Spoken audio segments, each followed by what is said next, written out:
எதை பத்தி பார்த்துட்டு இருக்கோம்? எதை பத்தி பார்த்தோம் லாஸ்டா? டிசிப்ளின்ல எதை பத்தி பார்த்தோம்? ஈமான் விஷயங்கள் பத்தி பார்த்தோமா? அதுல அல்லாஹ்வை நம்புறத பத்தி பார்த்தோம். அப்போ அடுத்தது அல்லாஹ்விற்கு எந்த ஒரு பலவீனமும் கிடையாது. பலவீனங்கள் அப்படின்னா என்ன? அல்லாஹ்விற்கு மறதி கிடையாது. அல்லாஹ் எந்த ஒரு விஷயத்தையுமே என்ன செய்ய மாட்டான், மறக்க மாட்டான். ஆனா நம்ம எப்படி டக்கு நம்ம என்ன பண்ணிடுவோம், எதையாவது ஒண்ணு மறந்துடுவோம். சில விஷயத்த நல்லா என்ன பண்ணி வச்சிருப்போம், பிராக்டிஸ் பண்ணி வச்சிருப்போம், ப்ரிப்பேர் பண்ணி வச்சிருப்போம். ஆனா நம்ம என்ன பண்ணிடுவோம், மறந்துடுவோம். அது எல்லா மனிதர்கள் எல்லாருக்குமே மறதிங்கிறது இருக்கு. ஆனா இறைவனுக்கு எப்படின்னா மறதிங்கிறதே கிடையாது. அல்லாஹ் எந்த ஒரு விஷயத்தையுமே மறக்கவே மாட்டான். அவன் ஒரு விஷயத்த செய்யணும் அப்படின்னு நினைச்சிருந்தானா அதை உடனே செய்வான். இல்ல அப்புறமா இந்த டைம்ல செய்யலாம்னு நல்லா நினைச்சிருப்பான். அப்ப அந்த டைம் வரும்போது அல்லாஹ் என்ன செஞ்சிருவான், கரெக்டா அதை செஞ்சிருவான் மறக்காம. அதே மாதிரி அல்லாஹ்விற்கு பசி தாகம்னு எதுவுமே கிடையாது. இப்ப நமக்கு அப்படியா? நமக்கு பசிக்கும், நமக்கு தாகமா இருக்கும், நம்ம உணவுகள்ல தேவை உடையவர்களா இருக்கும். இப்ப நம்ம காலைல என்ன பண்ணிருப்போம், பிரேக்ஃபாஸ்ட் சாப்பிட்டு வந்திருப்போம். சில பேர் சாப்பிடாம கூட வந்திருப்போம், ஸ்நாக்ஸ்ல சாப்பிட்டுக்கலாம் அப்படின்னு இருப்பீங்க. அப்ப அல்லாஹ்விற்கு அந்த மாதிரி எந்த ஒரு விஷயமுமே கிடையாது. இப்ப இன்ஷா அல்லாஹ் இன்னும் கொஞ்ச நாள்ல நோன்பு வருது. நம்ம நோன்புல என்ன பண்ணுவோம், சஹர் உணவு சாப்பிடுவோம். சஹர் உணவு சாப்பிட்டுட்டு சாப்பிடாமே இருப்போமா? கிடையாது.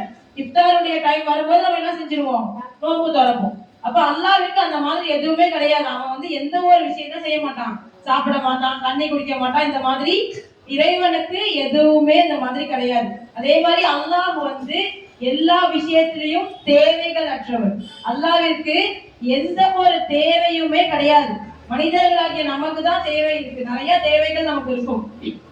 நல்லா படிக்கணும், நல்லா வேலைக்கு போகணும், நல்லா வீடு வாங்கணும், நல்லா கார் வாங்கணும், பைக் வாங்கணும், இந்த மாதிரி இன்னும் பல தேவைகள் இருக்கும். ஆனா அல்லாஹ்விற்கு இந்த மாதிரி எந்த ஒரு தேவையுமே அவனுக்கு கிடையாது. அவன் எப்படிப்பட்டவனா இருக்கான், தேவைகள் அற்றவனா இருக்கான்.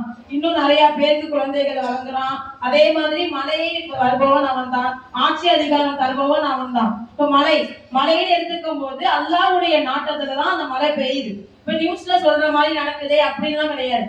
திடீர்னு அல்லாஹ் என்ன பண்ணுவான், அந்த இடத்துல மழை பெய்யணும் அப்படின்னு நாடிட்டானா அந்த மழை அங்க பெய்யும். மழை பெய்யாதுன்னு வச்சுட்டானா மழை பெய்யாது. இப்ப நியூஸ்ல சொல்லுவாங்க இந்த மாதிரி மழைலாம் முடிஞ்சு போயிடுச்சு அப்படின்னு நம்ம சொல்லியிருப்பாங்க. ஆனா நேற்று மாதிரி மழை பெய்ஞ்சிச்சு. அது மழைகள்லாம் அல்லாஹ்வுடைய நாட்டம். அல்லாஹ் நாடுதான் அந்த மழை பெய்யும். அல்லாஹ் நாடாகட்ட என்ன செய்யாது, மழை பெய்யாது. இப்ப இதுலயுமே அல்லாஹ்வுடைய கோபங்கள் இருக்கு. இப்ப திடீர்னு மழை பெய்யலனாலும் அல்லாஹ்வுடைய கோபம் தான்.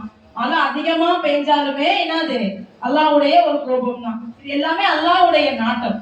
அல்லாஹ் நாடுறதுனாலதான் என்ன செய்யுது, எல்லாமே நடக்குது. அது எல்லாமே அல்லாஹ்வுடைய கையில இருக்கு. அதே மாதிரி ஆட்சி அதிகாரம் தருவதும் அல்லாஹ் தான். ஆட்சி அதிகாரம் அப்படின்னா என்ன, அல்லாஹ் மனிதர்களுக்கு வழங்கக்கூடிய ஒன்று. இப்ப அல்லாஹ் சில நேரத்தில் என்ன பண்ணுவான், ஒருத்தவங்களை ஒரு தலைவரா நியமிச்சிருப்பான். அல்லாஹ் நியமிச்சிருக்கும் போது அவங்க வேலையை அவங்க கரெக்டா செய்யறாங்களா அப்படின்னு பாக்குறதுக்காக அல்லாஹ் என்ன செய்வான், அவங்களுக்கு அதை கொடுப்பான். கரெக்டா செஞ்சுக்கிட்டே இருக்காங்களான்னு அல்லாஹ் என்ன செய்வான், பார்ப்பான். ஏன்னா திரும்ப நம்ம எல்லாரும் எங்க போறோம், அல்லாஹ்ட்ட போறோம். இப்ப இதற்கான பதில்கள் எல்லாருமே என்ன செய்யறது, அல்லாஹ்ட்ட போய் நம்ம ஒப்படைச்சு ஆகணும். இது எல்லாமே அல்லாஹ்வுடைய நாட்டத்தால தான் நடக்குது அப்படிங்கிறதையும் நம்ம என்ன செய்யணும், நம்பணும். திரும்பவும் நம்ம எல்லாருமே அங்கதான் போவோம். அல்லாஹ்வை மீட் பண்ணக்கூடியவா, கண்டிப்பா மீட் பண்ணி தான் ஆகும் அப்படிங்கிறதையும் நம்ம என்ன செய்யணும், நம்பணும். இந்த மாதிரி எல்லா விஷயங்களையும் நம்புறது தான் ஈமான். அல்லாஹ்க்கு எப்படி நம்ம இந்த மாதிரி விஷயங்கள் பார்த்தப்போ இந்த மாதிரி இந்த விஷயங்கள்லாம் இல்லைங்கிறது நம்பணும். பசி கிடையாது, மறதி கிடையாது, பலவீனங்கள் கிடையாது. இந்த மாதிரி நம்ம எல்லாத்தையுமே நம்பணும். அதே மாதிரி அல்லாஹ்விற்கு எந்த ஒரு ஃபேமிலியுமே கிடையாது. அவன் தனித்தவன். அல்லாஹ் எப்படிப்பட்டவன், அவன் தனித்தவன், அவன் ஒருவன் தான். அல்லாஹ் அல்லாஹ் ஒருவன் தான். அவனுக்கு எந்த ஒரு தேவையுமே கிடையாது.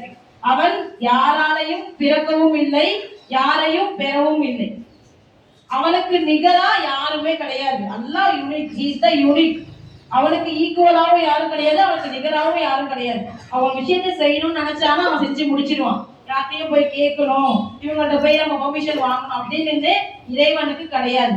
அவனை நினைச்சிட்டான் அப்படின்னா கண்டிப்பா என்ன செய்வான், செஞ்சு முடிச்சிடுவான். புரிஞ்சுச்சா? இந்த விஷயங்கள்லாம் நம்ம நம்பணும், கட்டாயமா நம்புறதுதான் ஈமான். புரிஞ்சா? நம்ம கண்டிப்பா நம்பிதான் ஆகணும். அது எப்படி இருக்கும், இது எப்படி இருக்கும்னா நம்ம நினைக்க கூடாது. அதே மாதிரி நம்ம என்ன பண்ணணும், நினைக்க வரும்போது அவுது பில்லாஹி மினஷ் ஷைத்தானிர் ரஜீம் நம்ம சொல்லணும். ஏன்னா ஷைத்தான் என்ன பண்ணுவான், அவன் மனசுல வந்து குழப்பத்தை போடுவான். அப்படி வரும்போது நம்ம என்ன செய்யணும், ஷைத்தான் இருந்து பாதுகாக்கக்கூடிய ஆளா நம்ம அந்த பாதுகாப்பையும் அல்லாஹ்ட்ட தான் கேட்கணும் இன்ஷா அல்லாஹ். ஓகேவா? இன்ஷா அல்லாஹ் மற்ற விஷயங்களை நம்ம நாளைக்கு பார்க்கலாம். அஸ்ஸலாமு அலைக்கும் வரஹ்மத்துல்லாஹி வபரகாத்துஹு. Numbers of few things in Urdu.